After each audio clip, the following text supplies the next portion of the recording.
Ladies and gentlemen, welcome to the 76th episode of the Talking with a Dad podcast this evening. Actually, I think it's a very, very good lineup of topics, some fun stuff, some drama, some just regular talk. How do you feel, Steve? How do you feel about today overall as a day? How would you rate today amongst the other days this week? Today, man. Today. I mean, today wasn't as bad as yesterday. And most certainly wasn't as good as the day before that. So I would say today's a flaccid intruder. Okay, that was depressing to start off the show. You're not very good at this. You're supposed to be happy and cheery and upbeat for our fans.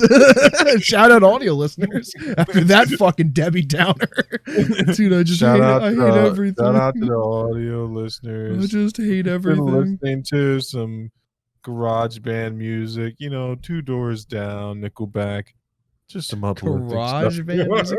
I thought when you said garage band music, you meant like shit that was made in GarageBand on IMAX. Not. I avoid those people like to play. Not actual garage bands. They're like, listen to my mixtape. I'm like, oh, I just got herpes, so I'm not going to be here much longer. I gotta go. Today wasn't bad, man. Today was just another day amongst many. Had a day off, spent some time with the family. And getting ready to go back into the work. Getting ready for the holiday season. Happy holidays to you, Zach. To you and yours. Happy holiday. When is the next holiday? The first one coming up is Thanksgiving. Uh-huh. And it's canceled essentially, unless you can keep it under 10 people in your house, because Cuomo is looking. Now, he said he's not going to go around checking every house, looking in every window, but I have a sneaking suspicion that he probably will, and rightfully so. Hey man, Chris Cuomo just gonna be out like, hey, what's going on in there? There's like 80 of you in there. Get like 12 of them out of there. You're sequestering obviously for Thanksgiving, right? You're gonna fight off the zombies and stuff. I mean, I'll sure try to fight off zombies of some sort. I don't know what I'm doing for Thanksgiving. I don't know. Turkey? You gonna make your own turkey? They'll have turkey at prime time. I don't eat turkey. Is a dry, disgusting bird. Oh yeah, we've been through this. I forgot. Yes, it's just not good. It's just not good. Unless you deep fry it, then it's fucking fire. Or it's 3 days after Thanksgiving, you put that shit on a sandwich. Then it's good. Yeah, I remember that this conversation sounded as crazy as it did. I just don't like turkey. I don't like chicken either, to be fair. Like in the same way, right? Chicken is dangerous. Chicken is dangerous. You got to be careful, man. You like buffalo chicken though. You like here's what I'm saying. In the same way that I don't like turkey, right? If you roast a turkey like you do normally, it comes out dry and disgusting. But if you roast a chicken, it's also bad. Yeah. I don't like juicy chicken meat. So I'm all good on like those commercials where, the rotisserie's spinning and the juices are falling off the chicken. I literally throw up in my mouth every time I see that. I am a dry bird type of guy. So yeah, you're the exact opposite. You're weird in that aspect. And it's just strange, right? Because juicy turkey is the best, right? Have you ever had an actual deep fried turkey? Amazing. Nice and deep fried and dry, just the way I like it. No, when you deep fry it, it's not dry. Oh, the deep fried turkey we had upstate at Friendsgiving was awful. Perfect. That's awful. That's not the way it's. Oh man, dude. It was delicious. As a person who claims to know food as much as you do, you have a really weird outlook on what should be and what shouldn't be. Because I think most of the world disagrees with you. That's fine, but we're talking about personal preference. So it's okay if most of the world disagrees with me, as long as I'm not holding my standard up as the world standard. That should be fine. Well, sometimes you do petition it to be that way. I have heard you on multiple occasions go, well, if I was king. No. What you heard me say was, when I become right, exactly. You're like, all the people who like juicy birds out of here. Like, get them ready. Get them ready for the death camps, because that's where they're headed. You got 1 second to enjoy this dry bird. I think that's probably why I like chicken wings from the ghetto Chinese food places or inner city Chinese food places. Don't either. Nope. It's so bad. I can't fucking even think of the words that I want to say. It's so heinous. It turns Zack into a Wisconsin old man. Don't you either. Oh man. What, that you don't like the dry chicken from the? No, first of all, if I go to a Chinese place, I'm not getting chicken. I'm not getting chicken wings. Like that's not happening. You get some. Do you eat the ribs there? Like the spare ribs? Yeah. Sometimes, occasionally. Anything from the Chinese restaurant is always good that day, right? Eat it an hour after, still okay. Wake up the next day, eat it cold, not so dangerous. Okay. Warm it up the next day. No, you never warm it up. That's your mistake. You never, unless it's the pork fried rice, and then you warm up the rice. But if it's like any sort of like the chickens, the ribs, you don't warm that shit up. Put it in a toaster oven? No, you let it caramelize with the sugar that's on it, and then you eat it whole. I hang it upside down, let it air dry outside for a little bit in the summer. Exactly. You fillet it a little bit. Oh shit! Let's get off of food, man. How was your day, man? What do you got going on there? Nothing at all. What do you mean? What? You asked me that. What do you mean? I'm the Debbie Downer. Every time I ask you what's going on, you're like, you know what, Steve? Nothing's going on. No, I'm not saying like it's bad. I'm saying like it's good. I don't fucking do anything. It's great. Played some FIFA, played some Divinity, and like moved on with my life. That's about it, And moved on with my day. You ready for Monday? I'm ready. You ready? Yeah. How ready would you say you are? Are you Anderson Silva ready? Are you Michael Bisping ready? Or are you Yoel, Soldier of God, ready? No, none of that shit. That doesn't apply here. I'm pretty ready. I haven't over this next 2 days. I'm gonna sit down and really work on my strategy of how I'm gonna be the first one, but I haven't quite done that yet. I gotta decide which covenant I'm going with. So they're adding covenants. This is like a faction within a faction, and some of them do legitimately have beneficial aspects to them. So I gotta decide where I'm going with that. I gotta decide the path that I'm going. If I want to do questing plus dungeons, or do I want to do questing with some mob farming? Because I am playing a mage, so it's super easy to just gather a group of fucking enemies and then just freeze them and kill them. It's super easy. So if anyone that doesn't know, Zack will be streaming WoW on the channel Monday. Sure. He's his streams start significantly earlier than most streamers. He'll be on at 5 a.m. just stretching, getting himself ready for the game. No, it doesn't release until 6 p.m. What do you mean? I know. That's why I said you're just going to be stretching, getting yourself ready for the game. No. So if you want to tune into Zack, you can watch me sleep. I think I'm gonna wake up at like 3:30 or something. Wouldn't that be great if you woke up and your camera was on? You're like, what the fuck? Is this thing live right now? And why are people typing in here? Nope. The most views we ever had on any show. Nope. Just them watching. Won't happen. Won't happen. Won't happen. Come on. You get the cargo shorts going on. Start doing some e-girl stuff. It's gonna be pretty amazing, man. I'll probably stop by after work just to harass you in the chat. No, you've already agreed to come in and hang out with me in Discord. You've already agreed to that. God damn it! I gotta stop drinking so many kamikazes before I sign contracts. Well, I mean, you've already agreed to it. You can do whatever you want. I don't care. I'm coming in. It is normal show night, so I figured that like your routine's already set, so you might as well just continue with it. So my dead carcass just rolls down here on its own. I'm like, let's get into it, man, because we do have some good topics here, but I'm gonna let you curate because you got a couple of things on here that I know absolutely nothing about, but it sounds juicy. Yeah, I mean, it goes both ways. It goes both ways. I have no idea of like the first 6 top. Well, I know a few of them, but yeah. I was like, I think you know more than that. Where we start? We starting number 8. Is that why you got your little highlighter there? No, just because that's where the last typing was. Let's just like take it from the top, I guess. All right. Apparently, there's some PS5 scalpers getting robbed. I saw some reports of this. I don't know where it was out of, but it was saying that these guys selling the stuff on eBay, meeting in person, or selling on Craigslist, meeting in person, and then they're showing up and robbing the people who are selling the. Oh well, hold on. You're not making it as juicy as the way that it was reported on, because the first actual robbery that I heard about was in my old an old area that I lived with Santana, was New Rochelle. So this guy, after hard, working hard all day long, it takes a lot to run bots and being able to buy. I agree. Inordinate amount of property, and then post on it on Twitter like "F your feelings." Not saying that this is the same guy, but this jack of trades, this human bag of flesh, decided he was going to meet up with his sellers in New Rochelle. Now, are you familiar with New Rochelle at all? Do you know the area? Like, I know you know of it, but have you been there before? I've probably been through it. I don't know if I've been there enough to like know the layout, So there are a few different things going on in New Rochelle, right? It is in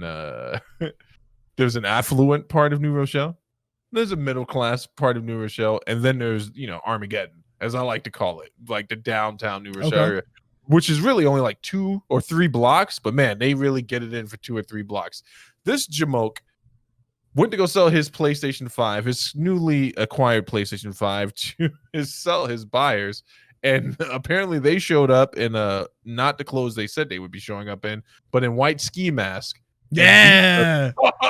Beat the dog shit out of this dude and took the PlayStation. Now, pardon me, folks, I'm not condoning violence on any level, right? Unless it's sanctioned. Since by Nevada. when? Since when? Unless you're a professional athlete, you get paid to do these type of things. That's not what I'm saying. I'm not into vigilante justice, or I would never admit to it on this show. Since when? And I don't believe in karma. Be a new. I don't believe all the new developments in the wonderful life of Steve. But I will say this, man. Before I get into the "you get what you deserve" stuff, let's talk about what happened in the great space of Canada, where we as Americans sometimes, I should say I won't put anyone else in this, but I have this this view of Canadians kind of like hobbits, right? Like, you go to the Shire, the hobbits, they don't attack unless they're provoked, right? Well, 4 of them, if you attack a whole bunch of hobbits, most of them will flee, but 4 of them for sure are going to jump on your back, stab you to death, and that's the ones who went on the quest. But apparently in Canada, they're getting it in, folks, and it's not a good, safe place to be scalping, because they had to make a PSA, Zach, about this, because it's gotten so bad with people beating the dog shit out of each other and running off with PlayStation 5s. And one of the PSAs was basically be aware of where you're going and know who you're selling to, and make sure you meet in public spaces.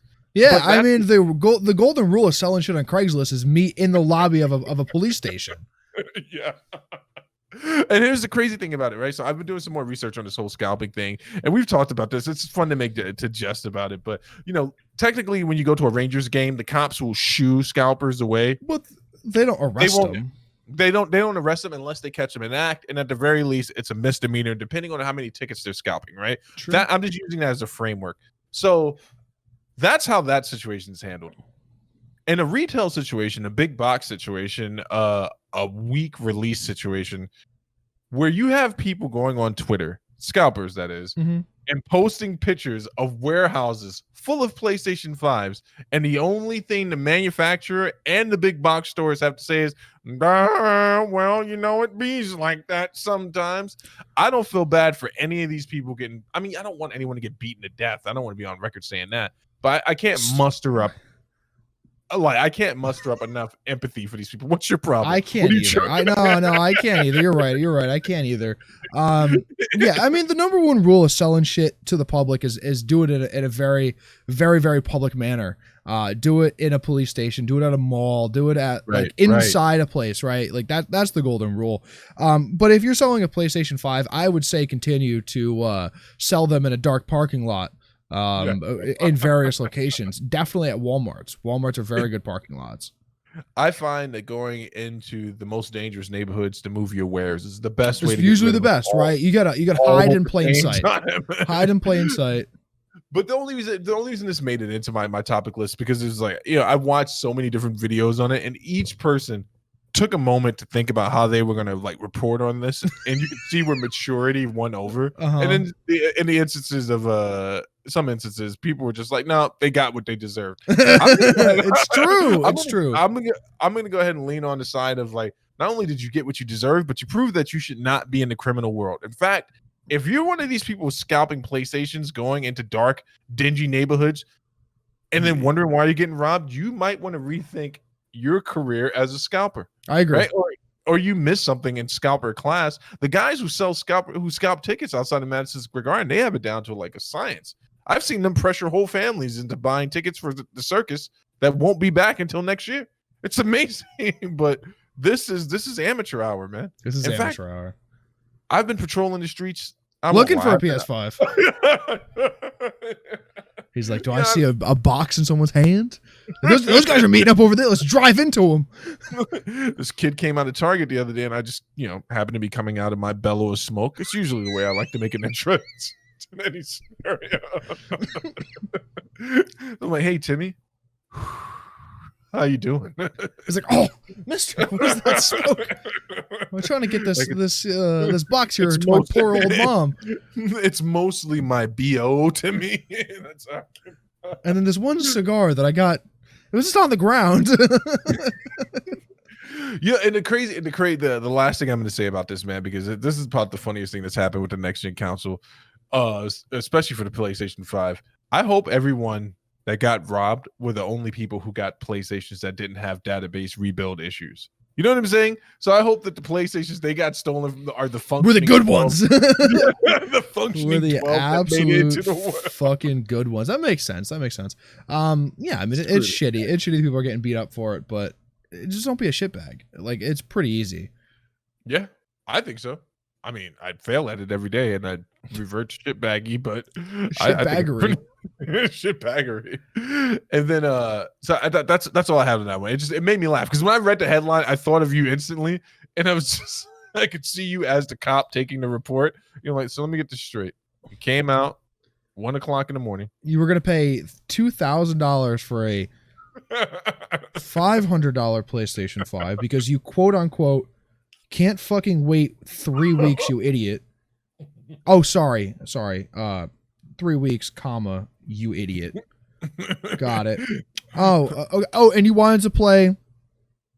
Oh, you wanted to play the remastered Spider-Man game, the one that you've already played on the PS4. Got it. Okay. All right. Yeah, we'll get right on that. Do you have a description? It doesn't matter. You said there were 8 of them, right? Camera only picked up 1, and it looked like it could have been a small woman. So good luck. Now I'm going to jump right in number 2 because this is great. Now, a lot of people gave Sony a lot of shit when this happened to them, but I'm giving Capcom all the shit in the world. Capcom got hacked. Okay. The other day. Now, this is the weird thing, right? Of the places that you think are going to get hacked, you would think of something. I would think of something more promising than Capcom, right? Like, I know they got a few titles working for them. They have Resident Evil, Devil May Cry did really well. The latest Devil May Cry did better than the previous installment, where people were just completely upset by the emo shenanigans. But apparently, is it Devil May Cry a game built on emo shenanigans? It was. You don't know about this? They released a whole music video where it was just like the most emo of emo music videos. Yeah, At any rate, Capcom is run by a bunch of 85-year-old senior citizens who don't know not to click the hyperlink inside the email they got from the Nigerian prince because they got hit with some gnarly ransomware. and then on top of getting hit with ransomware, they got targeted by a group who apparently has been on the watch list for quite some time, and they are, as they said in that movie, The Heat, the not fucking around crew. So they sent Capcom the warning. They were like, hey, we've taken control of a good majority of your servers and your infrastructure. Pay this amount of money in Bitcoin and we'll return it to them. And Capcom, the normal people, the normal scam. Yeah, and Capcom's like, screw you, you ain't got nothing. And they're like, all right, last chance, you can pay us or it goes public. And Capcom's like, no, we're going to just turn to our cybersecurity firm. And they're like, all right, that's a good decision. So then they dumped, them being the hackers, I believe it was somewhere between 68 to 72 gigs worth of information on 70. That's it. I feel like 70 gigs isn't that much in this era. The new Modern Warfare patch was 80. But here's the thing. So a lot of it was like meaningless shit, like personnel information and stuff like that. Yeah, normal stuff. Yeah, they did release the source code for a few games. That's happened tons of times. Like, this is nothing new. This is nothing new. It's nothing new, but it's amazing what they showed, what got dumped. They released the source code to Devil May Cry 2, not the remastered, before you ask. No, the OG, the one from like PS1, the PS2, the OG source code from Devil May Cry. They released a source code for a game that apparently I've never heard of this game, and I couldn't even be bothered to write the name down. But it's so popular amongst a fringe group of people, and they released the source code, and people are going crazy over that. It's basically the villain version of Mega Man. So instead of playing with Mega Man, you were playing with the villains, and it's like right before they take over Mega Man's little world. Wildly popular to some people. Released that information. They released a bunch of information on upcoming Resident Evil game, Resident Evil Village. Nothing that could really be discerned, but it's amazing to me because they had control of their infrastructure or their servers for quite some time. And this was all we got out of it. Now, the source code thing, obviously that's a big deal to a few people who've been trying to mod games from the PlayStation 2 successfully and all that stuff. Like, so I looked around on YouTube to see if anyone else was talking about it. And sure enough, the mod community was like, we got it finally. That's awesome.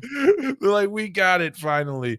And it's amazing because when this happened to Sony back in the day, they had pretty much the same response. And it's usually the response of like, well, what are you going to do? You're going to release some employee personnel files? I love this. Dude, I'm looking at this and it's like, oh, according to the leaks, here's what to look forward to.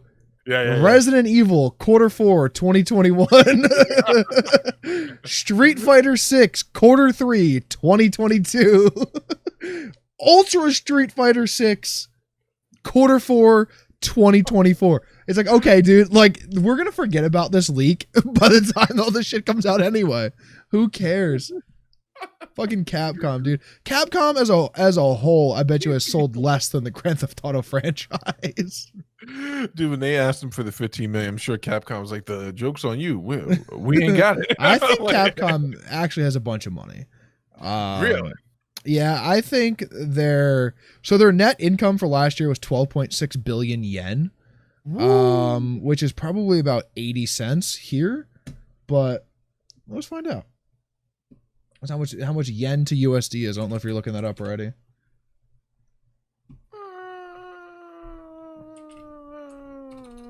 I'm looking at their company assets. And they're not hurting, for sure. They're definitely not hurting. They got a couple of $1 billion titles. Yeah, of course they do. I mean, Monster Hunter is enormous. Resident Evil's enormous. Street Fighter, I guess, is kind of big. Street Fighter total sales all time, 45 million. That's just depressing.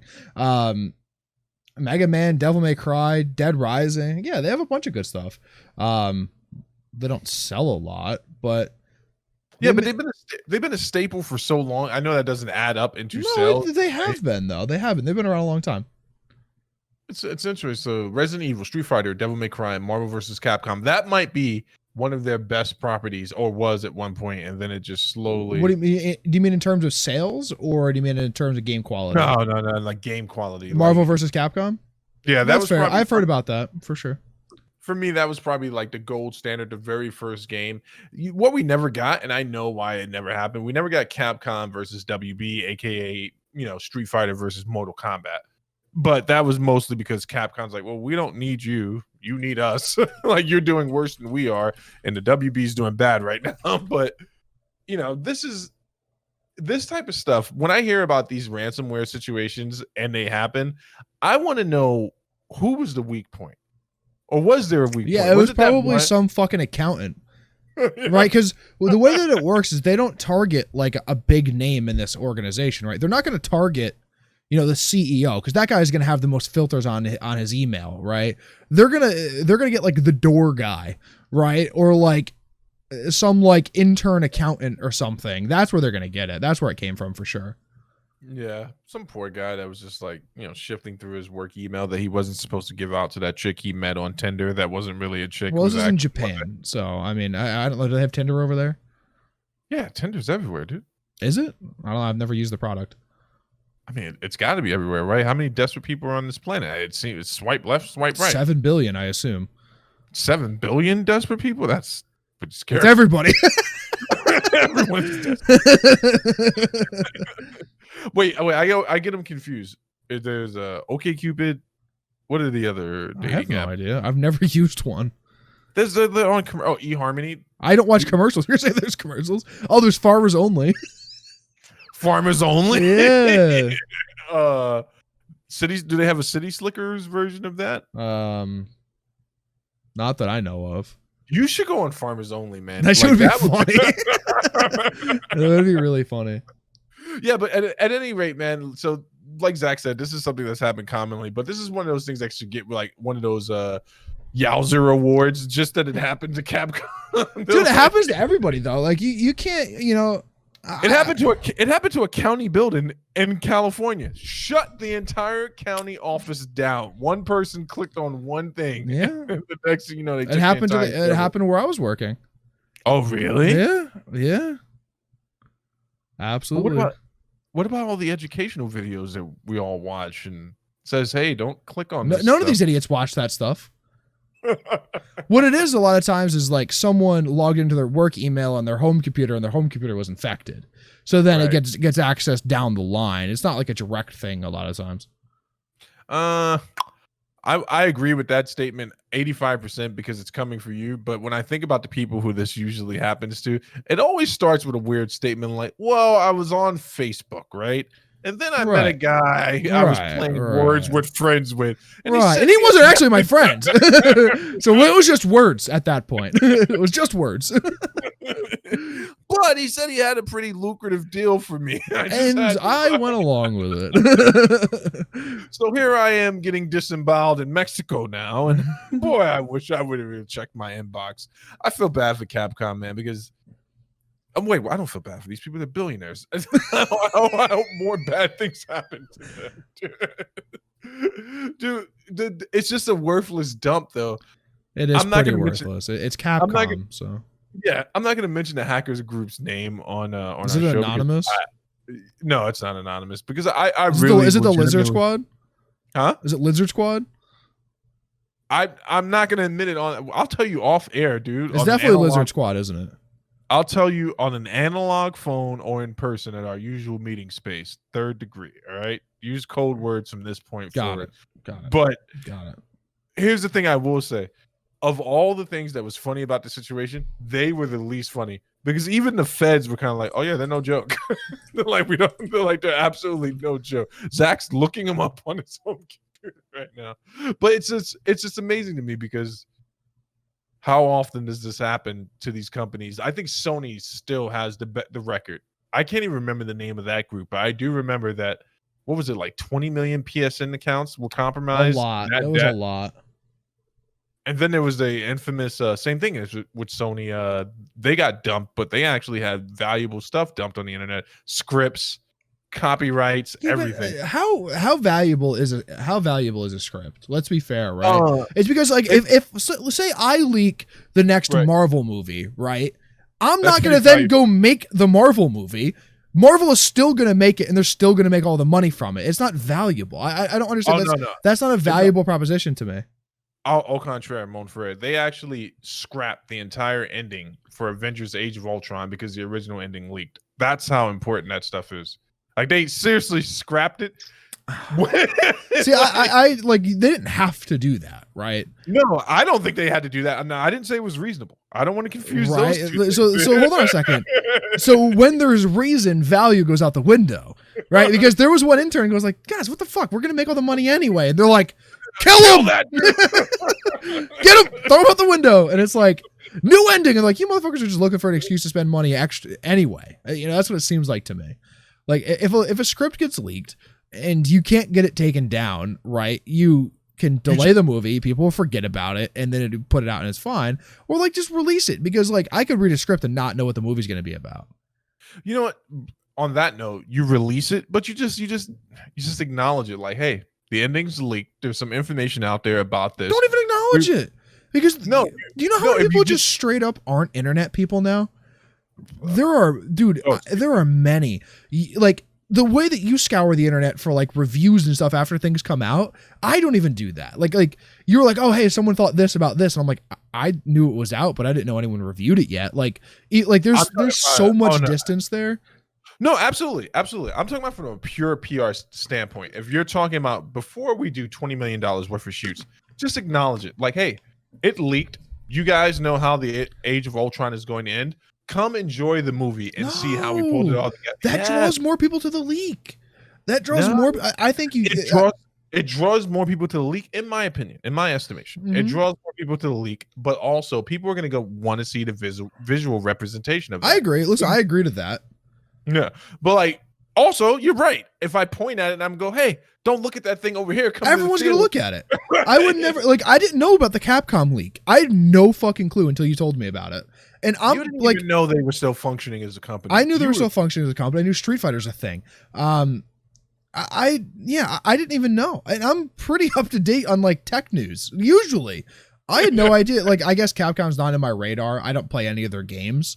So like, they're my algorithm. Right. If Blizzard or Activision, like EA, something like that happened with them, sure, I would see it. But yeah, I guess Capcom is just that far outside of my radar. Yeah, you know what though? Next time, guys, you're gonna dump some source codes out, man. Let's get some of those good PS3 games that are hard to emulate. None of this. They're not hard to emulate because of it's hard to rip the code. It's hard to emulate because of the cell processor that was in the PS3. You can't replicate that. That's why. There's nothing. No source code is gonna help with that. I don't think. No, we could. Oh wait, I'm sorry. Did I say we? Those people who do those type of horrible things could use the source code for some games. They're not yet available to be modded, and they could not be ripped from your traditional discs or imported into a Linux. Most of them could. Most of them could be ripped from a disk. That's why it was so easy to emulate. I'll tell you 26 of them that are infamous, and if you look them up on YouTube, it's always the same response. Yeah, but I'm not going to go watch that German guy that you keep linking me. Listen, first of all, Hans is a great man, and you will respect him on this show. Let's get the fuck out of here, man. Fuck you, Capcom. Get your shit together, man. You're acting like me. Fuck you, Capcom, dude. This is outrageous. Hire a real security firm. Fire that old guy that you haven't been paying well. He's just stuck in the basement. Listen, bring me in as your cybersecurity expert. Bring Zack in. He's not only going to bring I'll move to Japan down, but he's also going to bring revenue up. See how absolutely. Absolutely. Employees feeling good about themselves. And you know what? I also want to be a video game writer at the same time. I don't want to actually write anything. I want to dictate. And then someone else can write it. I don't, I'm glad I stopped myself. I was like, hey, buddy, that's good. That's a good dream to have. You should pursue that. And then I was like, wait, I'm talking to Zack. There's probably some apathetic curve coming here any second now. No, I mean, listen, if I could speak out loud and someone else is on the other end writing it down, sure, I'm all on fucking board for that. But I can't be writing dialogue. I don't know how to do that. I don't think that would go well. You gotta go like back to the days of great orators, man, where it's just like they got that serf standing next to them. Just writing on fucking actually like chiseling. It's like, what the stop talking so fast. I'm 13 words behind. Just deep thoughts all day long. Can you imagine being Socrates? It's like, what are you up to today, Soc? He's like, well, man, I thought the fucking earth was flat, dude, but it turns out the sun's round, so most likely it's round. They're like, what the fuck? I'm never coming to one of these parties again. It's just him. He's naked in a corner. Very true. Historically accurate. I want to quantify 3, right? Okay. Zack, listen, this is not a sketch that I wanted to perform with you. We've tried to do this stuff where I review your Twitter and stuff like that. And when I try to review it, there's nothing juicy popping off, right? When I pay no attention to you on social media, I get text messages from you and you're like, man, I said one thing and now the internet's coming. So I'll go look. I usually go look just to verify if that's true, if the internet is turning on you. And they are. Like in the last few weeks, man, you've had the internet turn on you, I think, 3 times by my count now. I don't know. See, here I'm really good at going in, seeing something, saying something, and then just leaving, and then never saying another thing again. Well, wait. I want you to explain to the people I know of 2 instances recently, but if you can just take us through what has been going on and how do you, I would have to according find the tweets, to Zack, I guess. For those who don't know, who are timid, meek, and hard, how would you explain how to have a good debate on Twitter? I don't debate on Twitter. I don't. I just I flat out don't. I listen. Someone will say something, and I may or may not agree with it, and then I'll just go in and voice my opinion. Like that's it. I'm trying to find the exact tweet. It'll probably be hard to find. I say a lot of stupid shit. So the first one I know for sure, I think I have. It was about Call of Duty. Yeah. I'm trying to find the exact tweet. I know exactly. Yeah. Wait, oh man, that was a while back though. And then the second one was about beta. What was the second one about? But here's the thing that caught me about all 3 instances, right? You say you don't debate on Twitter, but I know you say you drop grenades and then you just leave. But you don't leave the conversation completely. Like you leave that person to respond for like 6 comments or so, and then you come back and you're like, "Oh yeah, buddy. Well, that doesn't make sense when you look at this." And then next thing I know, it's so hold on. So okay. So I say that's half true. If I can find the actual thing, I can't. It's so fucking far back. And I know which one you're talking about, but yeah, I mean, sometimes if someone will say something like outlandish enough that I'll say something back, but fucking hey, dude, so many tweets back. Here's a better one. Someone's tweeting about the PS5. I just passed it.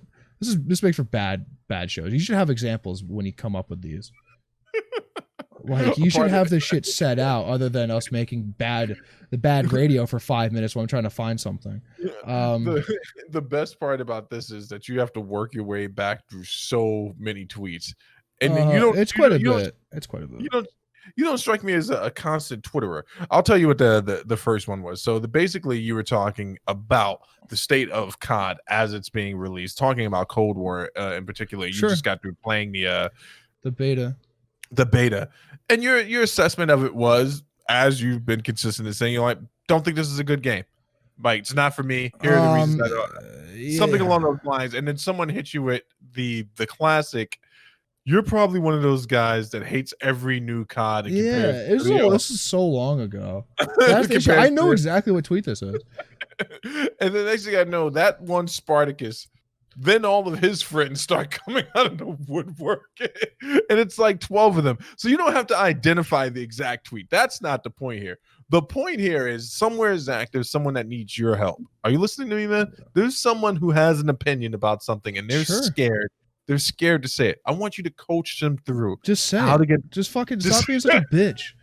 Just say what's on your minds, and like, if someone comes back at you, then like, I don't know, either ignore them like I do 80% of the time, or just have another quick-witted thing to say. Like, the last instance of the internet turning on you, and now I'm convinced that the pitchforks are coming out. You're just a step away from someone making a YouTube video about you. You realize that, right? No, like someone I'm not that close. Like some angry young person just like, I was on Twitter the other day minding my business. Beta? When was it? The beginning of October? Yeah, somewhere around then. And what was the last one? You definitely had some words about the PS5. That wasn't even the last one, honestly. But so this is off of a Boogie tweet. Boogie tweets, if you're trying to get a PS5 or Xbox Series X, I got some advice for you. Don't pay a premium. Wait for them to be available. There are no games. You're not missing out.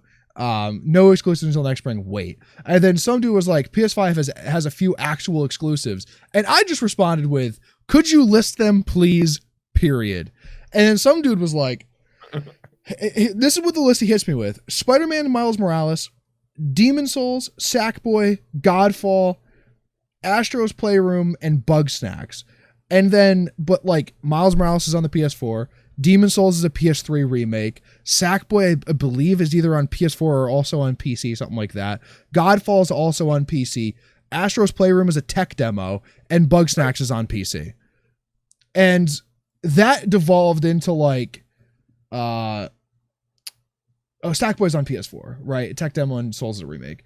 And this, in some facet, like I don't even know what Twitter chain this went off of because there's so many replies.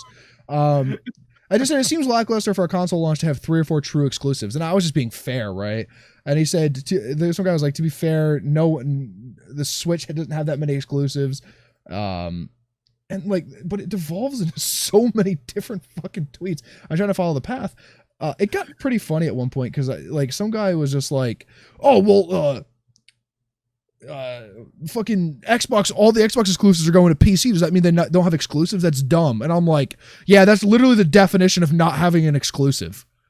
I was like, if it's on another platform, then no, it's not exclusive. I was like, well, it's exclusive to console. Like, do you guys think that people have PC and console? And I'm like, I bet you a lot of people do have both now. He's like, well, that's ridiculous. People don't have money for that. And I'm like, okay, buddy. Like, it just gets to that point. But yeah, none of it makes sense. I think the hardest part about having these type of interactions online is discerning when a person's left the realm of fact and strayed into the realm of conjecture and feeling, right? Yeah. Because they'll have like some subtle facts to back themselves up, and then it's like, whoa, wait, what did you just say? I noticed you're using the word "I" or in my interpretation, I feel, I think, and it's like, but is that true? And that's actually a good got him. If you said to that dude, like, that's the definition of not having an exclusive, there was a brief pause before his response, right? He's just sitting there like, damn it. I'm trying to find it. Like, it's in here somewhere. Didn't you like get some like the COD thing? You tweeted that on a pro, like that was, you were tweeting in response to someone else that said something. Yeah, I think it was Censor saying that he thought the Black Ops Cold War was going to be the best Call of Duty ever, and I was like, and this is something like you think that every year, and then some guy was like, oh well, yeah, you're the COD guy who fucking hates it after 2 months, and I'm like, actually, I think I've like max prestiged in every COD up to this point, like most of them at least, and it's just. Oh, here it is. Halo will be on PC, so by your logic, it's not an exclusive. And then, yeah, some guy just replied, exactly. I'm trying to find... What's going on with the Halo release, man? It's just delayed. I have no idea. I have no information. So we got no Halo. We got no Cyberpunk. Cyberpunk's coming out the end of this month, or the beginning of next month, right? Like, it's coming out in December. Right, coming out. Right. I'm like, you said that so matter of fact. I was like, do you know something? Like, did they email you? It's coming out next month. It's coming out in December. The launch date was announced. Once it got delayed again for the 5th time or whatever it was. I'm just not excited for it anymore. It's going to be a good time. I think that, in all honesty, though, man, as I was working my way through your Twitter, and the reason this made it on the topic thing was because once upon a time, I had that type of energy where, but I'm going to give you an example here. I had that type of energy where I could respond to someone in these type of threads, but you do have a black belt level sneak in, sneak out approach to it. And I want to know, how much of that are you actually reading? Like, are you a sadist sitting in the background just watching them responding? You're like, got him. Like, just waiting for the slip up? I don't. Or do you come back like hours later like, oh man, this guy's really upset, still tweeting about me, and then you jump back in? Yeah, I mean, so what happens with a lot of this stuff is that it'll go on for a long time. And I just don't care. After I say the thing that I wanted to say, I'm done, right? Like, I've voiced my opinion. That's all that I care about. And then everyone else is still fucking arguing over it. And I'm like, okay, dude. Like, yeah, I give up caring at some point. I just don't care. I love my life, man. I love the internet. I love the Twitters and the Facebooks. I open a Parler account. If you know what Parler is, you know what it is. If you don't know what it is, okay, you definitely don't need to go on Parler. Not that you would have a hard time or anything like that, but I opened one of those accounts and I've been getting used to the rhythm on there, just reading people's posts and stuff like that. What is Parler? Parler is the place, quote unquote, where conservatives go to have a free voice, and they're able to communicate their thoughts without being censored. Now, that's a tricky thing, right? Someone saying, I want to be able to communicate my thoughts without being censored. So there are some things that we would all agree on need not be said out loud, right? Well, Parler is the place where you can go say it. And I was trying to engage with some people on there, and I realized for a second, I was like, oh, man, you guys aren't even like funny crazy. You're like really crazy. Like we started getting into the ballot counting conversation, which was an amazing thing. And I like to hear people out. I'm like, look, I know there's a limited amount of characters that you can type in, but would you be willing to explain what it is exactly you're saying to me? They're like, well, you don't understand. There are missing ballots. Like, no, I get that part, bro. I could be wrong. I'm trying to get you to tell me how I'm wrong. Where are the missing ballots? And now this is like a good hour in, and I'm chuckling basically on the floor. Yeah, I don't have like this much time in my fucking day, dude. I don't either. It's just my day off. Like, I found the COD tweet. Sensor tweets out, Call of Duty Black Ops Cold War is the best COD I've ever played. Literally never get bored of this game. And I just responded with, this is going to age like milk, right? It's going to age poorly. And then like a few people that I know respond with some stuff. And then it's like, this dude right here, 100% not going to age like milk. And I was like, I'm saving this shit. I'll see you in 6 months. And this guy's like, I can tell you the type of person hate every single COD after a month or two past launch, get hyped for the next one, just do it all over again. I know for a fact I will love this game for years. And I said, oh yeah, you could tell that from one tweet. Very good. And then the person who replied to me, apparently his Twitter is suspended. Oh, that's the guy who was like, Modern Warfare 2 was probably your favorite COD, right? I'm like, no, it's actually Black Ops 2 if you really wanted to know. Next time we gotta get you to read the tweets in the Shakespearean voice in different characters. Give an Othello tale. Let me ask you a question. Just a side note. You sent me a text earlier, and I just want to make sure I was understanding you. Did you say that fool came in, Mike Perry came in, he missed weight by how much was it exactly? 4.5 pounds over non-championship weight. So you could weigh in at 171, and he weighed in at 175.5. So 4.5 pounds. That's not the most egregious we've seen in recent history, but it's still not a good look. But he's been talking about having a bad weight cut this entire time. I don't want to talk about Mike Perry. I think the guy's an idiot. So the only thing I will say about poor Mike Perry is he is a prime example of you need coaches and you need people that are kind of like underpinnings when you're a fighter. Need someone to fucking tell you no. And no coach has, and no fighter has that. More than just no, because people hear no, people tell people no all the time. It's about getting someone to resonate with the no. Mike Perry needs someone that's willing to sit down with him and goes, you know what, Mike, that's not a good idea. Put that chicken down, right? Leave that dog alone. Don't go home with that stripper. He needs John Jones's life coach. So you're signing up to help Mike Perry? Yeah, I'm not gonna talk about this. I fucking don't think the guy needs any press. I don't think anything about it. There's another Twitter argument that I got into, and not argument. Ben Askren tweets out, many people don't realize Bitcoin only goes up in value. Now I've been on paper saying I think Ben Askren is doing a really long con pump and dump with Bitcoin, which is fairly illegal. Because at one point when it hit X dollars, he just started advertising Bitcoin like crazy. So it says, Bitcoin only goes up in value, the dollar goes down in value. So I then look up, as the astute investor that I am, I look up the long format from its inception in 2010, the chart of what the price of Bitcoin is, right? And it was nothing, and it goes up and it spikes at 20,000 and then drops to under 5,000. And we're now about 17, 18, 19,000 with Bitcoin right now. And I'm like, this is just not historically accurate, right? It doesn't only go up, it fluctuates like a traditional stock. And then some guys he takes my screenshot and then cuts it down to only the portion where it's going up and then draws a line. And I respond to him because that line is because listen, from me that this is sarcasm, but this guy clearly didn't get it. I was like, oh, because that line is representative of the overall trend. It goes up and down like a traditional stock. He didn't understand that I was being very sarcastic. He was like, yeah, but the overall trend is what's important. And I'm like, no. And then he's like, yeah, but unlike the US dollar, it'll just keep going up. And I'm like, no traditional national currency has ever gone up over time. I'm like, and then I explained to him how Bitcoin price is driven. It's by confidence, right? Like if I think it's worth $19,001 and someone else is willing to pay it, that is the confidence within Bitcoin.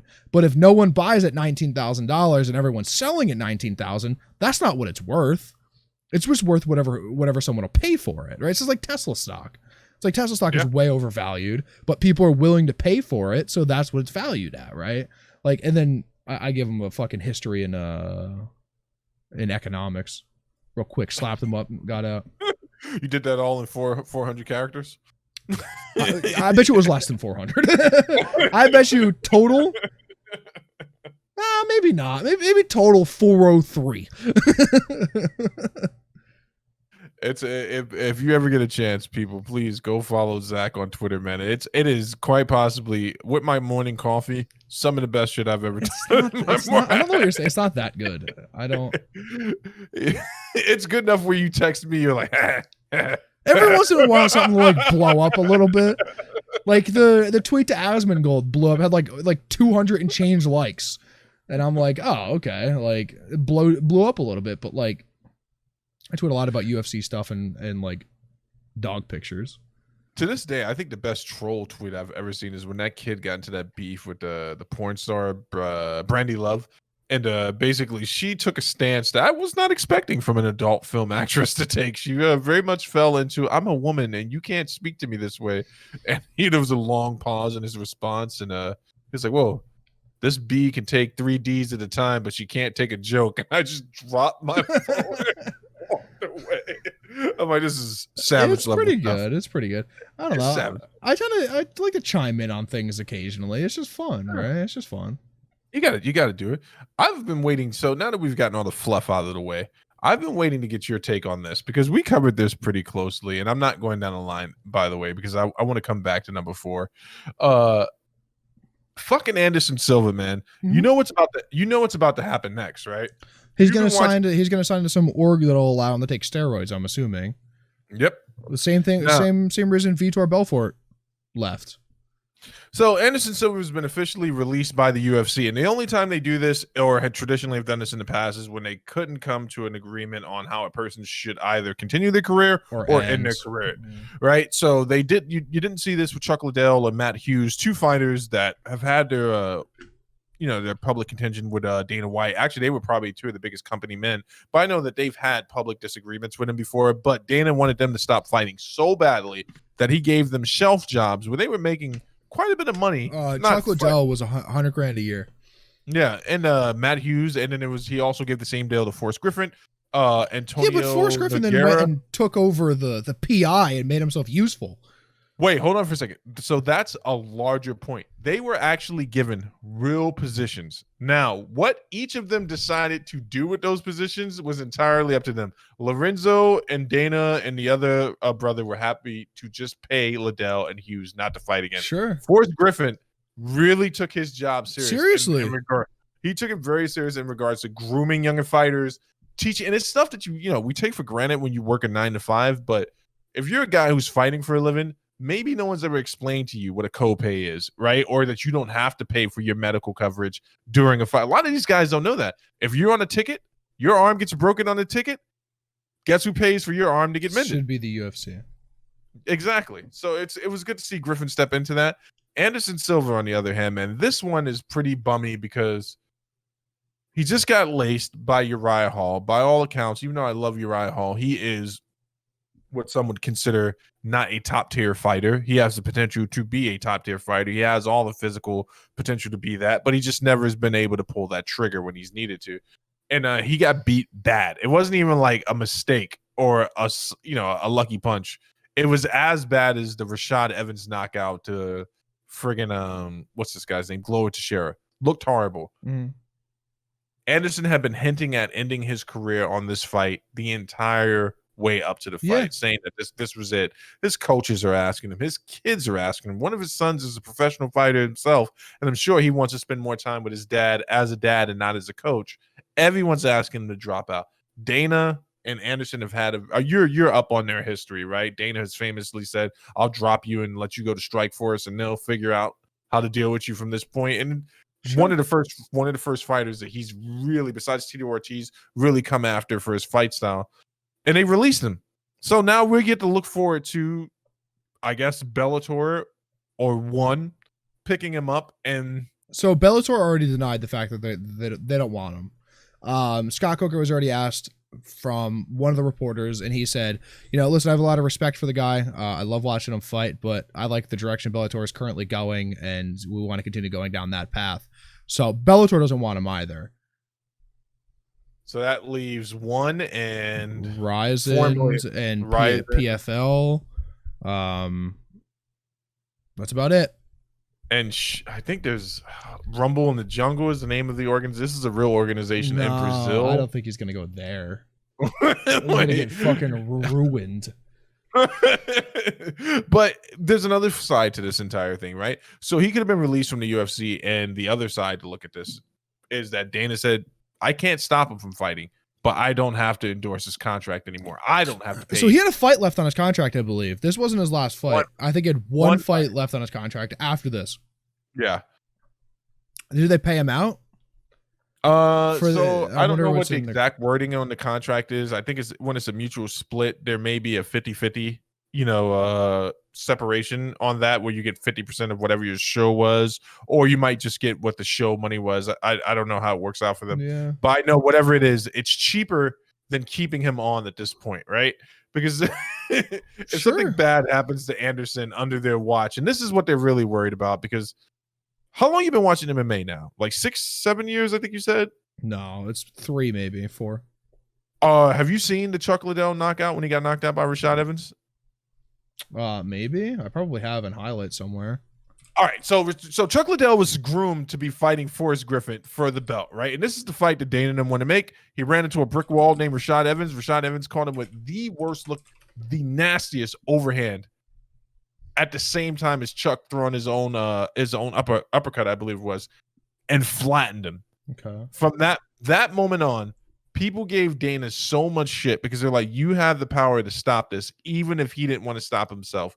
You didn't have to book this fight. You didn't have to do this reward, this championship return that he was seeking after. I think this is probably the best part, the best thing the UFC can do for Anderson Silva.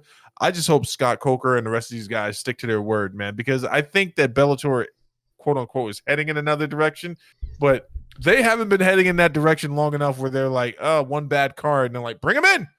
No, we'll put him up I doubt that they would do that. There's some high level competition there, and Anderson Silva just doesn't fit that. This knockout that you're talking about is from 2008. Even if I had been watching MMA for 7 years, it was still 5 years before my time. It's 12 years ago now. Yeah, I mean, I have seen the knockout, but not in I didn't watch it live for sure.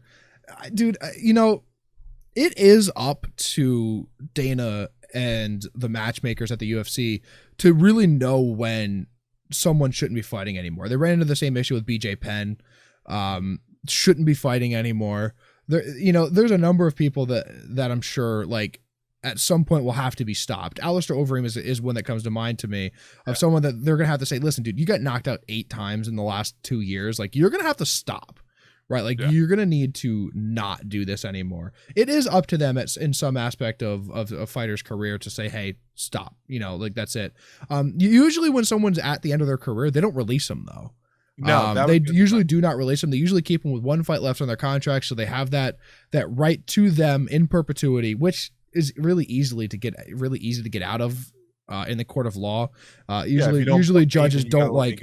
Usually judges don't like perpetuity clauses, especially in little contracts like that. So it's super easy to get out of in a court of law. But yeah, man, listen, Anderson Silva needs to go. It's his time to retire. If you look at him in his last few fights, I don't know what's going on. He's slow. He doesn't look very sharp. He's old. He's 45, right? He's 45. He's impressive for a 45-year-old man. How old is Glover? Glover is 41. Is Glover 41? I believe so. Yeah. But it's funny that you bring up the infamous one fight left on their contract. Rich Franklin infamously still has one fight left on his contract. Sure. Ronda Rousey still has one fight left on her contract. Absolutely. And it's like you said, it is a way to make sure that they don't go to another organization. That's why I think this whole thing is kind of interesting that they outright just released him. Right. Now right. BJ Penn, I'm sure, has a fight left on his contract. Oh God. He's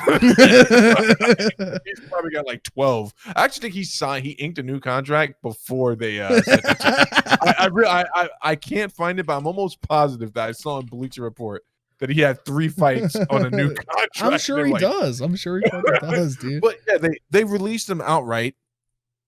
Look, I'm just gonna say this, man. I'm gonna say this as a hardcore MMA fan, man.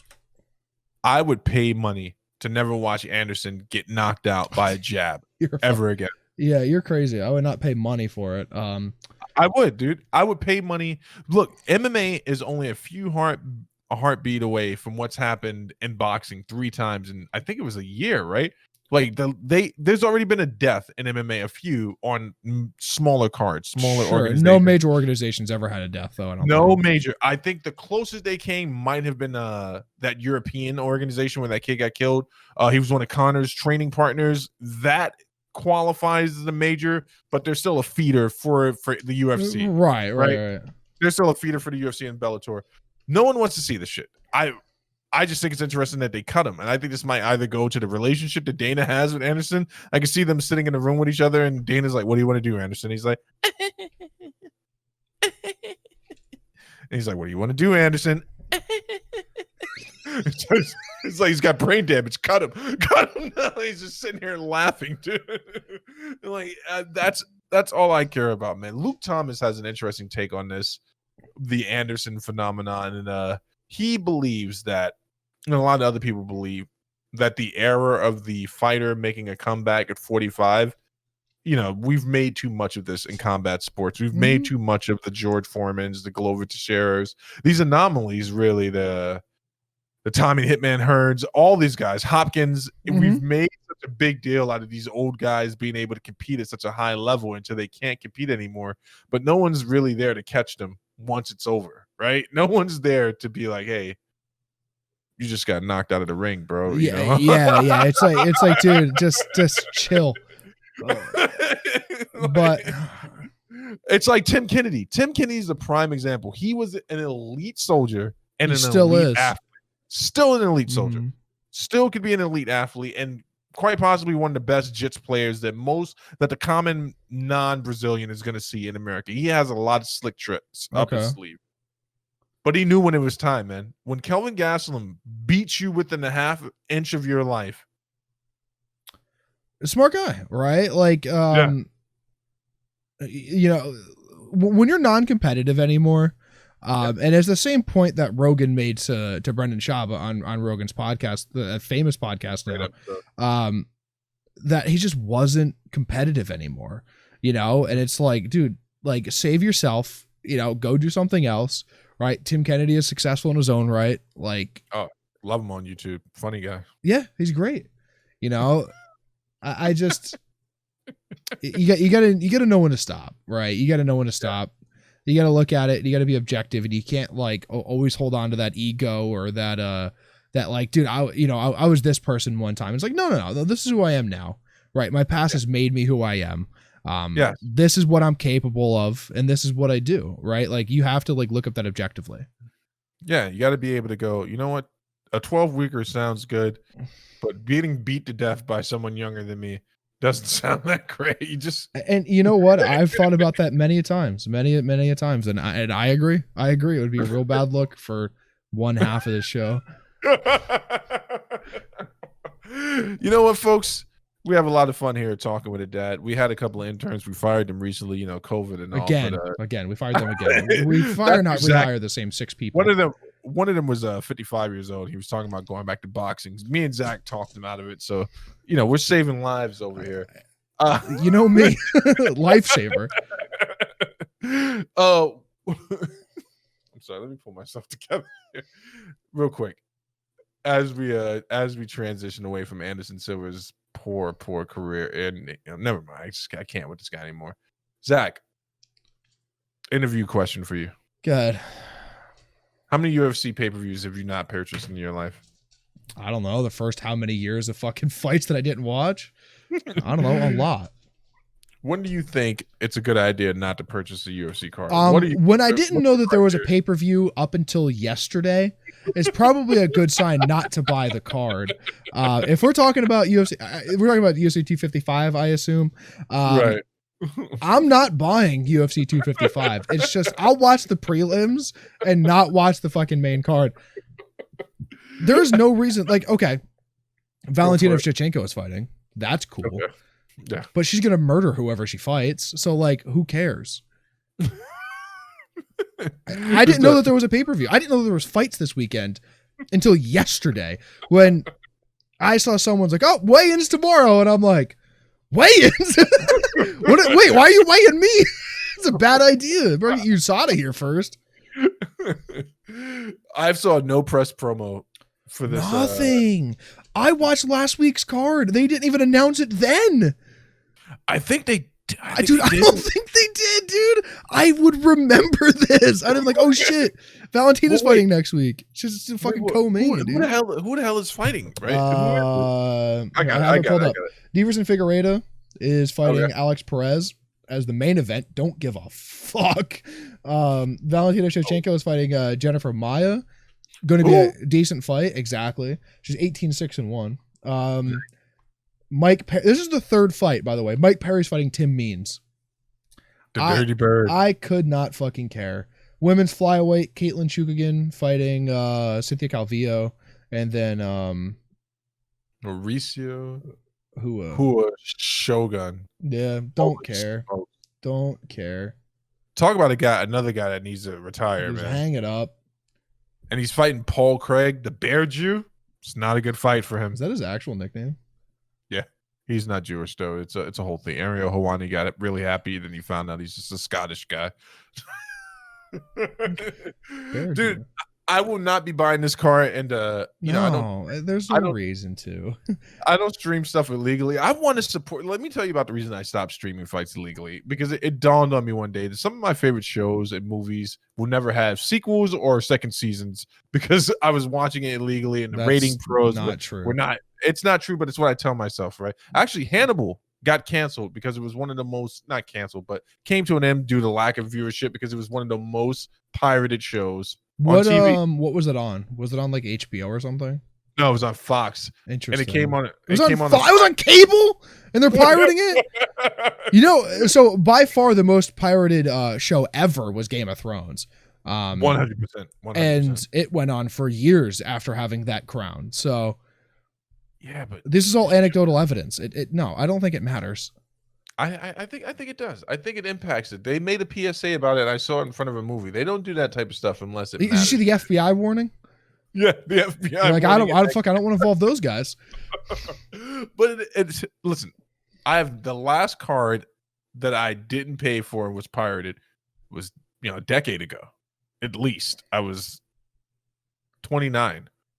So it's 2 decades ago. Oh no! One decade. Yeah, I mean, I guess I'm not paying $65 for this. No, and this is why I think these should be low. I don't want to disrespect the fighter, man, but these should be low rate cards, right? Like this should be an $8 pay. Like if this was $8, I would still think about it. Dude, you know why this is happening? Because they don't want to mistreat Figueroa the same way that they did Demetrius. Do you know that most of Demetrius's earlier championship fights, they were all on Fox Sports or Fox? Sure, that's how you build someone as a name. You put it out to the public. No one knows who Divas and this is going to sell 25,000 pay-per-views. Benson Henderson fought 2 of his 3 title fights, I believe, on Fox. It's how you build a name. And I don't care. The UFC doesn't do press for people. Yeah. No one knows who Divas Figueiredo is. We do, right? Yeah. We do. We watched him beat up Joey Benavidez twice, brutally beat him up. Benavidez didn't belong in there. But like, your bigger fight, your Valentina Shevchenko title match should be the main event. And it's just not, and it's just purely not. So it is what it is. Mike Perry's on the fucking main card with Brandon Moreno and Brandon Royval, which is a flyweight eliminator, by the way, is on the prelims. That should be on the main card, in my opinion. 100%. You know what's crazy about this whole situation, though? I didn't even realize the prelims definitely look way better. The prelims, I'm like, dude, I'm gonna watch the prelims. I'm excited for the prelims. Dude, Tim Means, man, talk about like coming late. This guy's been fighting out of Albuquerque forever. He's from the other gym in Albuquerque, New Mexico is basically the way it's put, and does a lot for the community, changed his life around.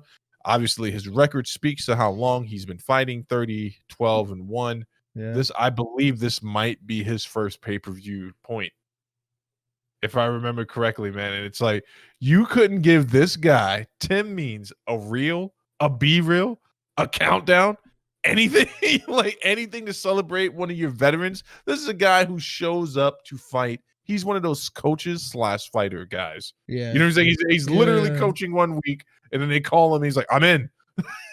Give him the respect. Yeah, give him that. I was gonna say, because UFC 207, he fought Alex Oliveira, but he was on the early prelims. Exactly. That's what I'm talking about. Another crazy thing, we're starting to see the fighters. They're cycling through their fighters, man. Caitlin Chokagian. This would be her. This would be recently, right? Yeah, she fought recently. Got hit with a nasty body shot that made her scream out in pain. Yeah. At any rate, I'm not buying this card for the same exact reasons as you, but also because I think that the UFC is starting to do something really dangerous. You want to promote your fighters, go back to putting them back on ESPN Plus cards and build up the countdown. Sure. No one's going to pay money. I'm sorry, man. I love Valentina Shevchenko, but she's in an awkward place, the same place that Ronda Rousey was in, and we should have been honest back then. This is not worth $55. This is not worth $60. $65. That's what it is now. We're up to $65. Yeah, this card specifically is not worth $65. I like Valentina Shevchenko, but she's in the same place for me as where DJ was, where it's like, okay, well, why would we pay for a DJ card? Because we just know he's going to win, right? Like, it doesn't matter. There's nothing there. There's no one in that division that I would want to see fight Valentina Shevchenko as a competitive fight. No. And then the thing about the DJ situation, a lot of people who did buy the pay-per-views, that was in clear support of DJ and also a protest purchase. But it was like he sold 50,000 pay-per-views. It was horrible. Like total. But like he didn't sell any. But the point is, this is the point DJ was making, the same point that Crawford's making to Bob Arum. It's not my fault you're not promoting me properly. You signed a contract to put me on regular TV, pay me, and promote the fight. Do you understand what I'm saying? Because most DJ fights were actually pretty enjoyable to watch because you got to watch a higher skill level, even if it was against a mediocre opponent in some instances. I think that these fights need to go back to being on ESPN Plus. Bottom line, dude. This is the perfect ESPN Plus card.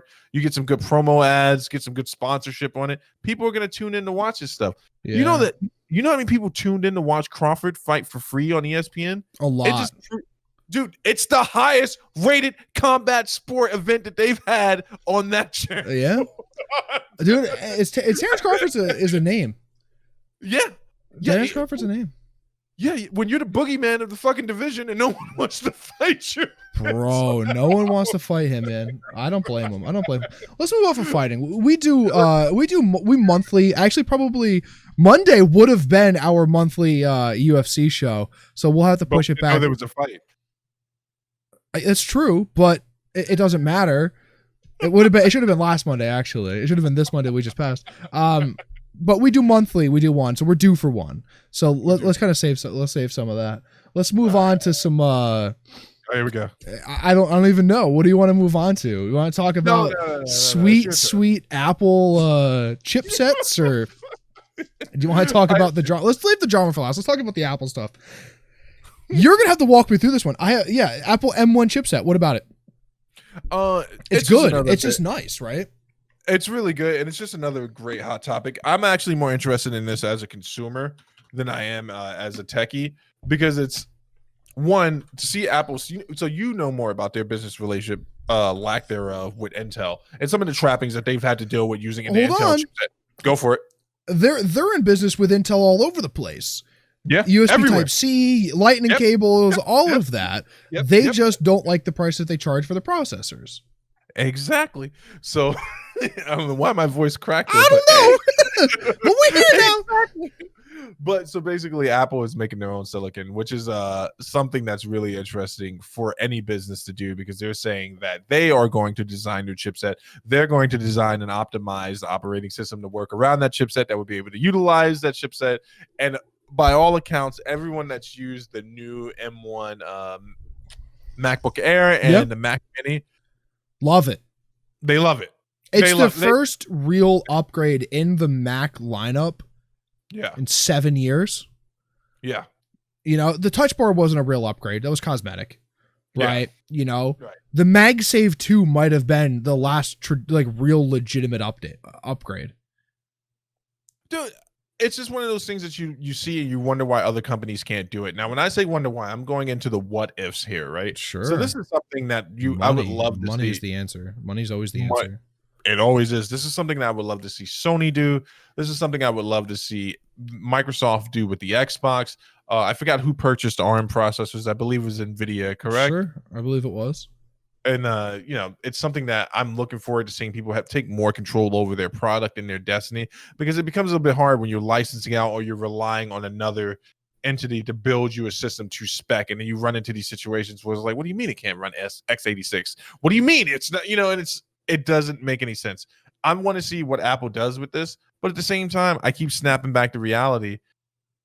They've had their own chipset in their own phones, right? And we haven't seen any huge leaps and bounds in the way that they utilize those processors in their phones.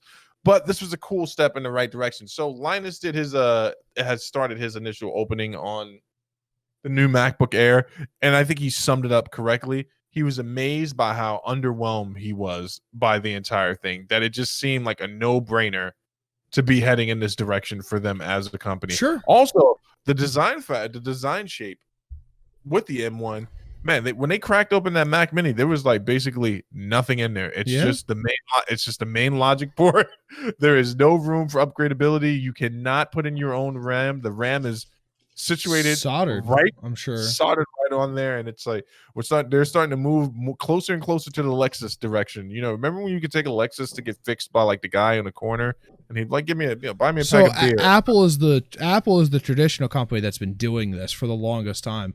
Apple has fought against your right to repair for years now. Forever. So I'm not surprised that what they're doing. From what I've heard, from what I've seen, it looks fantastic. It's a legitimate upgrade within the line, which they haven't done in so long. So it's nice to see a final upgrade for the people who love their Macs and get new Macs often, or in the market for a new Mac right now, right? And those are the people that I'm happy for. Other than that, dude, it's a fucking Apple computer. You know, they're all basically the same anyway. I'm looking to see what the benchmarks are. That's the one thing we don't have any reviews on yet, is to see what the performance increase is, right? So some people know. So here's one thing that they advertise, Apple themselves, which you always have to be worried about with the MacBook Air. Apparently, it only takes one fraction of a second to open and load once you open the screen. Mine's quick. I don't know how much faster it could get. Oh, it's so quick that there were people trying to pry it open just far enough to see if the screen was black. Shit turned on. Really? So it's ready to go. I mean, that's what I got for you. If you're an Apple lover, good for you. You guys are as hardcore about your products as anyone could be. As legitimately anybody. The Apple diehards are fucking some of the weirdest people I've ever met. I hope we get diehards like that for the show one day. We will. Like the type that want to kill us, though. Those are the kinds of fans that I like. The obsessive ones, like Zack. You have to hire guards. You have to hire guards to keep fucking watch. Oh, that means we'd be making money. Hired guards. Could you imagine? Oh, wait. They don't work as well as you think they do sometimes. Eminem had someone break into his house, scream out, "Marshall, I'm here to kill you." And the only person that heard that was Eminem. His security sleep in the other room. This is a real story, bro. The guy broke in. It's on his ring footage, and he screams out, "Marshall, I'm here to kill you." And your security doesn't wake up. They don't have the M1 chips in them, obviously. Clearly. We'll see where this whole thing goes. I'm waiting for the benchmarks to come out. It's gonna be the same limitations. This is the thing that I really like. Okay, so now you're gonna be. Let me get my words together. You will be able to edit just a little bit faster than you normally would be able to, but that only translates into that small form factor device that has the same exact issues that the previous generation does when you put it under an intensive workload. So if you're using your MacBook Air to edit videos and it was already overheating when you were watching videos on YouTube, I just don't see where the fix is there. But again, I don't get paid the big bucks. This is where Zack comes in. Zack, set me straight, man. What? We're not looking for fixes for shit, Steve. We're looking to sell products.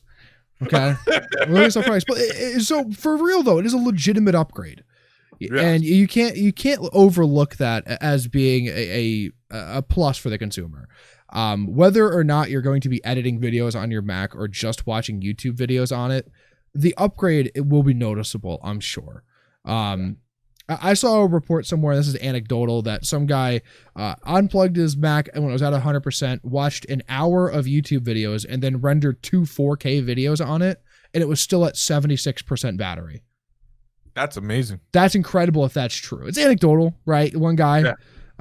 You'd have to do that thousands of times for that to be true about how good the battery life is on it. But it is what it is, right? Like it's a laptop, right? You can only expect so much out of them. So, man, if only that standard was applied to. Oh, never mind. We already got downvotes on the whole next gen console thing. You know what? Those people hated us.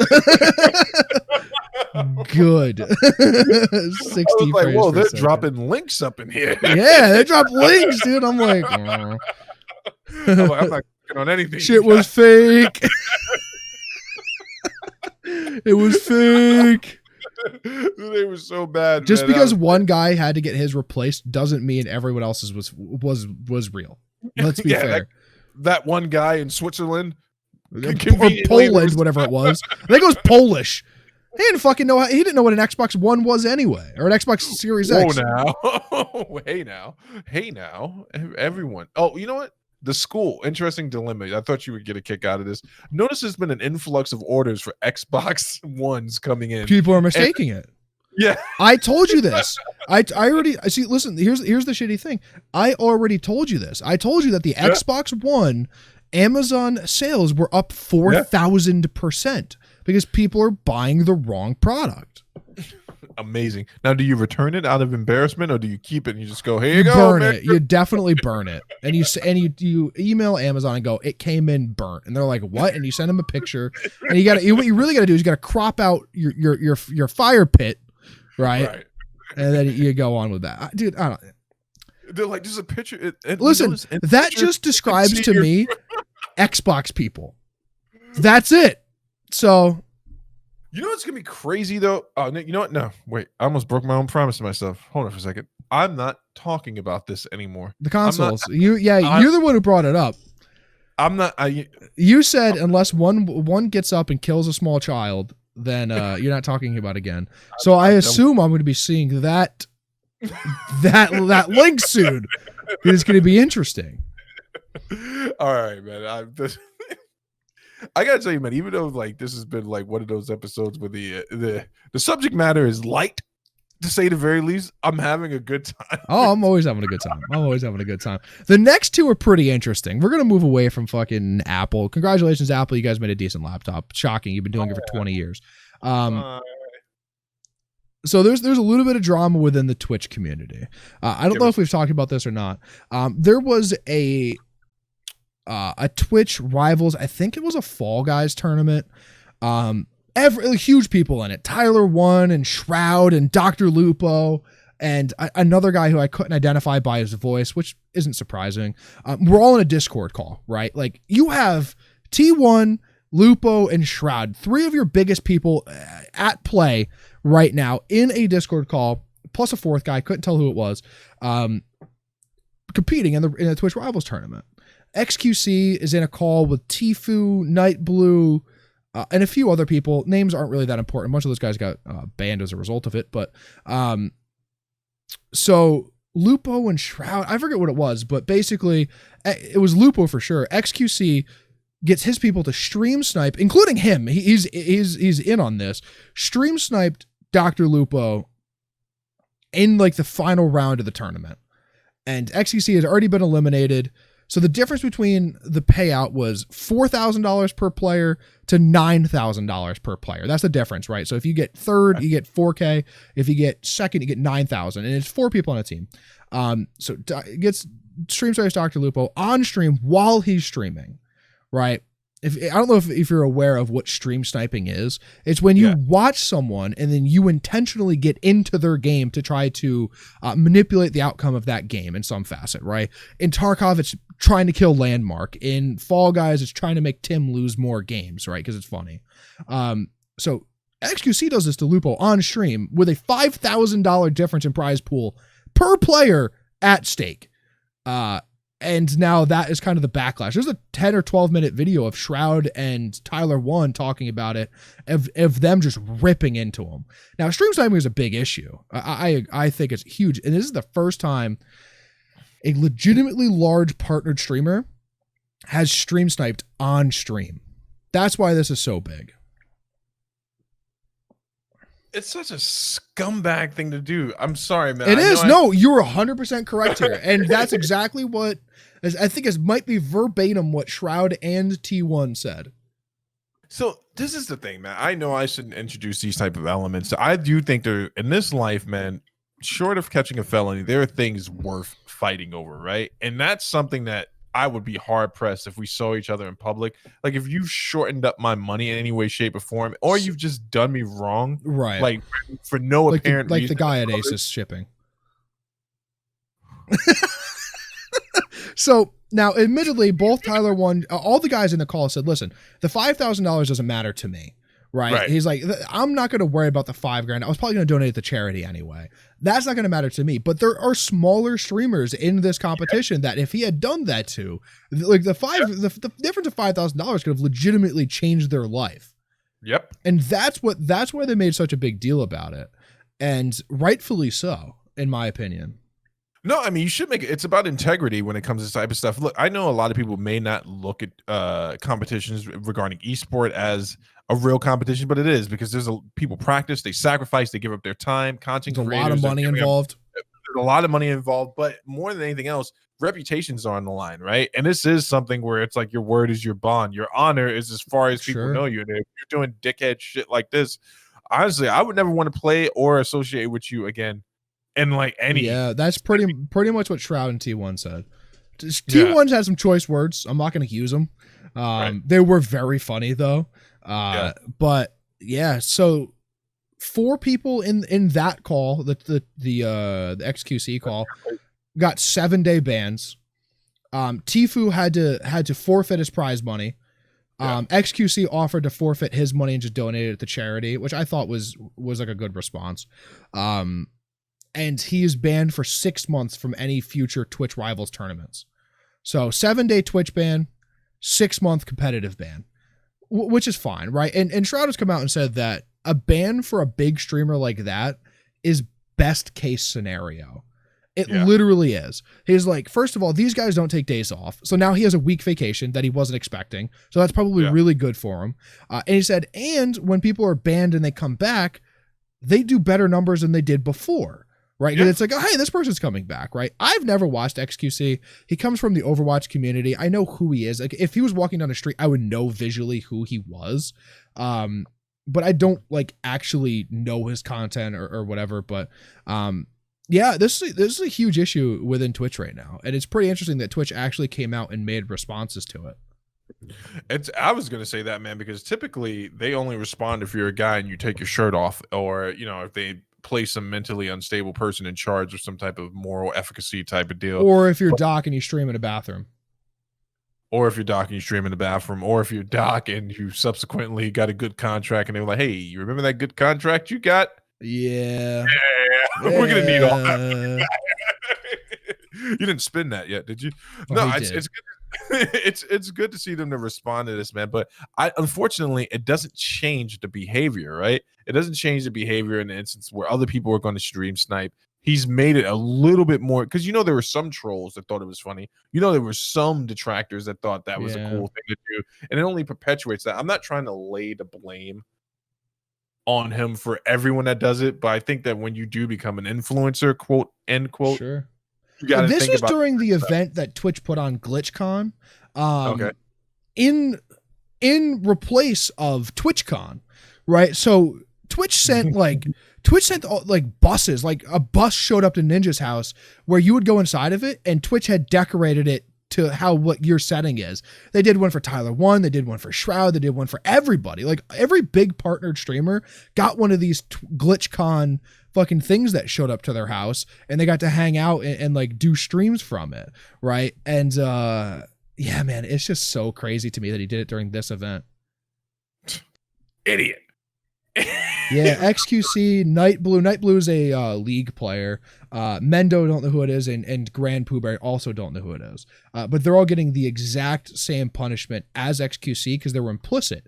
They were in the call. They were organizing with him to try to help Tfue win more money, and didn't notify an admin.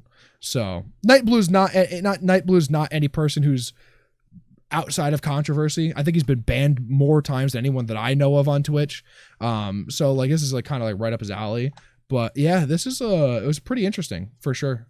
This is the type of situation you want to get banned with someone like Khabib, where Khabib's like, "It's okay, I pay for everyone's fines." No, so they just all had to forfeit their prize money. Just the 5Gs. Okay. Well, 4Gs, right? But you know, again, these are people who are full-time content creators. These guys are the top 1% of the 1%. They're not worried about the money.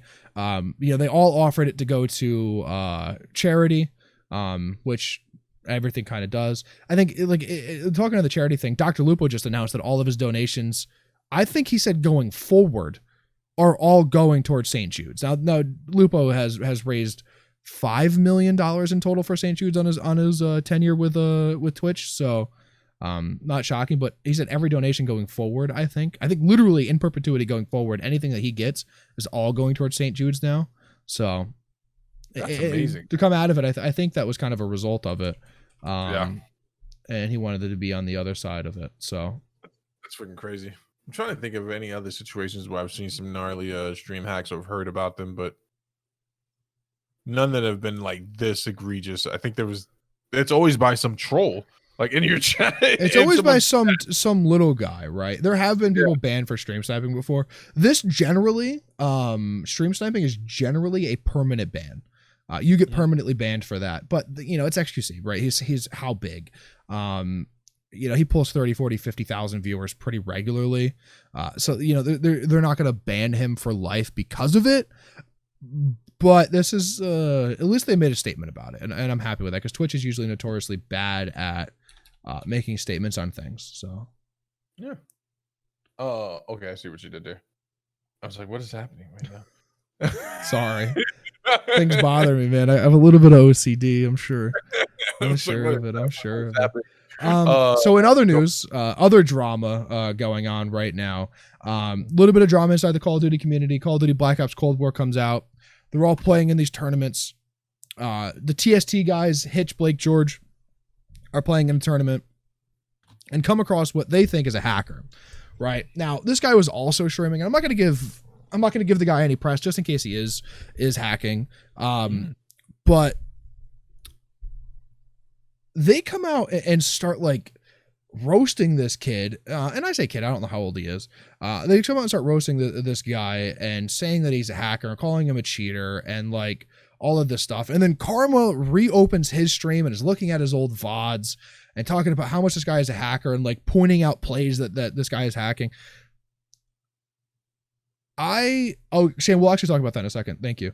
There's a little bit more drama going on. I looked at this guy's VODs. I looked specifically at the clips that they had provided with, you know, the accusations. And I'm like, okay, well, listen, there's going to be like beyond reasonable doubt clips here, right? And I didn't see any implication that the guy was hacking whatsoever. I've played Call of Duty on PC for a long time. I could tell you when someone is doing something shady. I could look at it, you know, I can look at the way that people play and tell what kind of player they are and tell if they have any sort of hacks or any sort of, you know, any sort of outside aid. I looked at this guy's clip and I just thought he was kind of a mediocre player with a decent shot. That was it. That's all that I saw. I didn't see anything that was like, oh yeah, that's shady. It was all kind of like, okay, well, he checks a spot once and then will never recheck it. And then we'll just sit in spots and then kill people. Like I didn't see anything that was bad. They pretty much bullied his teammates out of play. So the way that it works is that the TST guys lost, and then they get an admin involved. And like, hey, we think it's suspicious. The admin comes in, and the guy's like, all right, well, actually, you know what? We're gonna monitor this match, replay the game, and then in the chat in the game, it was either Hitch or George was like, hey man, like if you guys want to replay this with the guy, you know, we can't help you on the other side if there's bans laid out. So this is where that's where that got me pissed. Right before, I'm like, okay, whatever, you can accuse a guy of hacking, whatever, just replay him, see how it goes. The admins are watching him. They made him change his stream settings, so he's streaming with the taskbar up, so you can see if there's anything running suspiciously and all of that. And he did all of that. It seemed, and they were like, hey man, if you play this, like you could play it, but if you play it, we can't help you. And it's like, dude, like you can't just bully these guys out of the game so you get your victory that you just lost. Like that just seems so fucking unfair and so shady to me. It really, really does. Yeah, because what's the point of having an admin? What's the point of having right? Well, what was the point of that? Right? Like, they should have been forced to replay the match. Dude, see, it's a weird thing with the whole hacking thing because it's, how do you know? Now I can understand if it's like, man, that guy just headshotted someone right through the wall, never even saw him coming. Right, that's pretty obvious.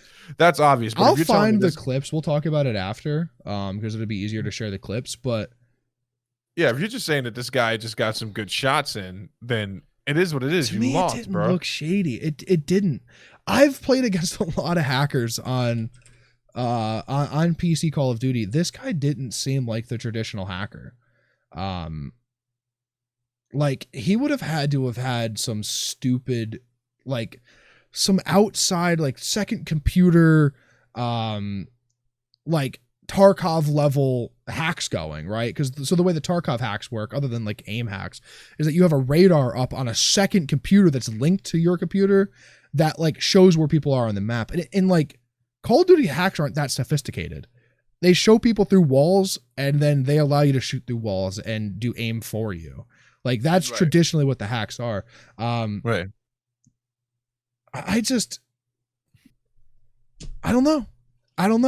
There was you can't friggin' prove it. So just play him again and don't do any bullshit like trying to talk down to it. Oh, hey man, we can't protect you, bro. That's literally pretty much what they said. And I'm like, dude, that's so fucking shady. That's so shady. That's what happens when money gets involved, man. You know, people I think it was for $250. Yeah, but I'm not even just talking about that. I'm talking about like creds, like street creds, and people. You rely on your name and how good you are to make money. Sometimes just take the L. Listen, you know, Doc is one of my favorite people to watch, man. But I've seen him accuse people of hacking. I'm like, nah, that just looked like a clean shot to me. You stuck your head out. Yeah, and that fool lasered you. That's what you get. Don't peek. It's not fun when someone says that to you, is it, Doc?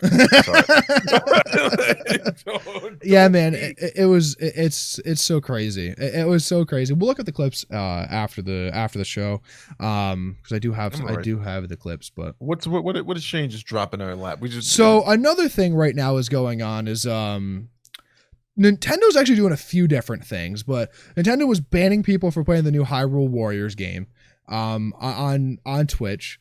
Nintendo has done this thing before where they don't want their content, they don't want anyone making money from their content. So like if you were to make videos on YouTube and just not monetize them, Nintendo's usually okay with that. But if you have ads on your videos, Nintendo has sent cease and desist letters to multiple people. Recently there was an event supposed to go on, an online Super Smash Bros. Melee event, where they were using a slightly modified version of the game. So Nintendo sent a cease and desist letter to them and told them to stop playing. So then they had to cancel the event. Nintendo, I don't know where Nintendo gets on this high and mighty fucking horse that they're like, well, everyone else is doing good with it, so actually we're gonna say no. And send cease and desist letters, and at one point they had a program where you had to like pay to stream their content. Like Nintendo's done a lot of strange shit, man. They've done a lot of strange shit with content creation, and if I'm playing devil's advocate, could it possibly be because they don't want to deal with the headache that they would perceive that a lot of other developers deal with, which content creators? Like, No one says anything bad about Nintendo ever. I'm the only person on the internet who says anything bad about Nintendo. And they're on their way to your house. They've tried. Right. They've had sent 3 different assassins here. They were all fat, lazy, and I talked them out of it and had them change their lives. Like, that's the only thing I can think of, is that they're trying to not get tied in with content creators. But dude, come on, man, let someone stream Zelda. What? let me stream it. How much were you paying them to stream their shit? What was that charge? I don't know. I don't remember what it was. It was only select creators were able to actually do it. That's crazy. So yeah, there are a few streamers bans. One specifically, this guy. Yeah, he got a DMCA strike for the music inside of the game, presumably, and because it was a Nintendo game. Yeah, I don't know. Good, Billy. accurate, very good, Billy. It's man. I don't know what's going on in the world of streaming right now, but it's getting a little weird. It's getting a little weird. I've been gone too long. I think that's what it is.